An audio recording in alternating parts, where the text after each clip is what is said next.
Welcome into Extra Time. Ali had to go, but fear not. Shaka and Stevie, Ali. Yeah, half day. Say that to his face. Good luck with that. I had to wait for him to leave to say that. First question is, I think it really can only be asked to Stevie. Why? What's the difference between winning your first and second major championship? No offense, Shaka. None taken.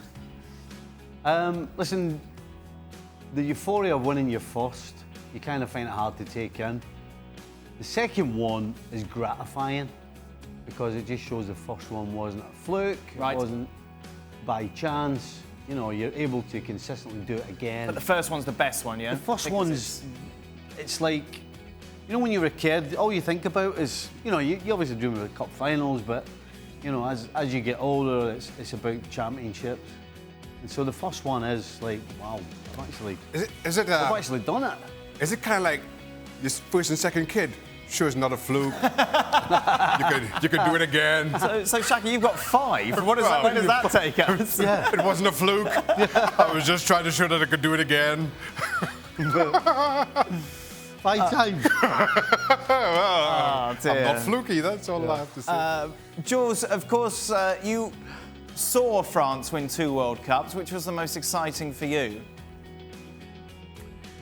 The first one I was quite young. I was only 17, and that was very much as a fan. The second one I was covering for ESPN, so being right in there, you know, seeing the players every day, getting stories around the team, from inside the team, being at every single game through the competition, it was very special as well. It's a bit different. The first one is with my dad and my brother, my sisters, all my family. The second one is with, you know, other journals, and you're a bit far from everyone else. You're far from home, so that you don't really realize what the passion and the excitement is back home, although you can guess it. So I'd say the first one was always special. The second one was also special, but in a different way, because you were kind of part of it as being, you know, around the national team all the time during the competition. For Jules, is Ander Herrera a good signing for PSG? I think it's a good signing because, one, he was free, as in a free agent. They paid him a signing-on fee, but he was free. I think he's a player that has one of the highest football IQ in Europe right now. He's a very, very, very intelligent player who has had some great managers, from Marcelo Bielsa to Jose Mourinho, for example, and he's learned a lot from them. And he's very adaptable, very versatile in midfield, and I think for that, he's a good signing. He's not going to win PSG the Champions League by himself, but I think also in terms of his profile and being a bit vicious at time, and, you know, having that in him, he's good for the team. He's good for the squad. He's a kind of player, the profile of player that they didn't have before. Time to go deep, ladies and gentlemen. Uh-oh. These questions can go any direction. If you could choose to have dinner with anyone in history, politician, sports personality, musician, who would it be and why? Shaka. Barack Obama. I don't think I need to explain why. Yes, you do. I don't know why. Why? Yeah. Because he epitomized and epitomizes all that I think many of us can aspire to be. Jules? I mean, I met up with Barack last week in London, so I've done this one already. At Neymar's party? It was at Ney's party. Yeah. Hey, did he epitomise? What was the other one?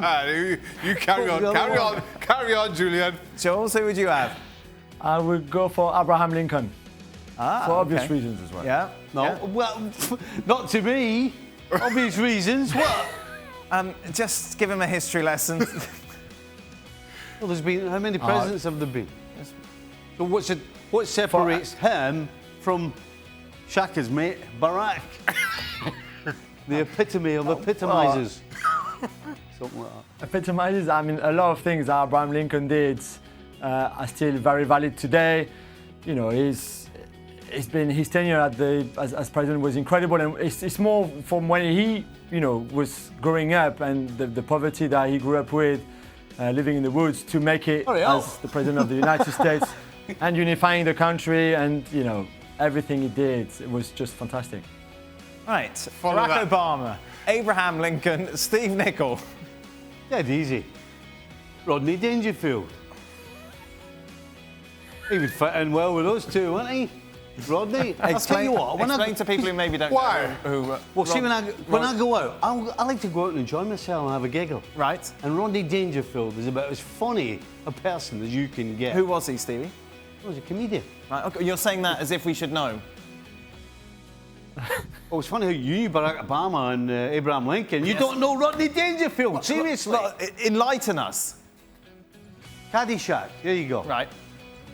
Stand-up comedian. Yep. I mean, the guy's just hilarious. Okay. Is he Easy. still alive, Stevie? No, he's not. He passed away not too long ago, a couple of years ago. There we maybe. go. That's quite an eclectic mix. What a laugh. What about you, Dan? Who would Yeah, your what choice about be? you? Oh, I'm sorry we're asking you. it would probably be my grandfather, actually, because I never got to know that him. was not the question. Of course it is. It's not. Anyone in history. Anyone in history, Everybody politician, says I'm sports very similar to my person, grandfather. He died when I was 5. I would love to have dinner with him more than anyone else. Sports personality, musician, anything like that. Shaky's that. Beautiful. He's got one. He's got his own. Mine's my That's a dummy It's a one. fake one. That's not a I real can't one. come on. Can I have mine back? For Shaka, I don't know how to put this back. IFAB representative on the show, what do you think about a law change where whoever earns a penalty goes to take it? What about if that person has to come off? Well, it's not very often. What about matter. it? What about if it happened? So then what? Who takes it? Who takes it? Well, let's throw that out of the equation for the moment. Why? Oh, so forget the question then. Is that what you're Yeah, saying? why? Forget the actual question. Because if I get fault for a penalty and I'm not a good penalty taker, Right. I would just feign injury. I say, oh, my knee. That's good thinking. And then That's good thinking. physio has a little look at you. Nobody's going to wait 4 or 5 minutes to take a So who's penalty gonna to see if take you're all that? right. No. So it's a non-starter, Daniel. Right. Okay. Which past coach, goodness me, would they love to see take charge of a modern team? Which Which past coach? Shankly. Shankly? Aye. How would he get on with, though, the modern... Well, that's the reason why. It'd be interesting to see whether... How would you describe Shankly for maybe people who aren't aware of his personality? His personality, whether you were a supporter, whether you were a fan, whether you were the ordinary man in the street, didn't know football, if you listen to this guy talking, he's one of those guys that sucks you in. Right. So the players that played for him would run through brick walls for him. The fans that he got into the stadium to watch the team thought that he made them feel as much a part of the team as, even though they were standing on the terraces, he made them feel a part of the club. I mean, just a guy who inspires everyone around them and who makes everyone around them feel better, seem faster, seem stronger, seem louder. Just a guy that absolutely got the best out of everybody and made those that weren't involved part of it. I'll go for Brian Clough for many of the same reasons. I mean, I didn't play under Clough, but didn't have any experience of Shankly or looking at Shankly as a manager.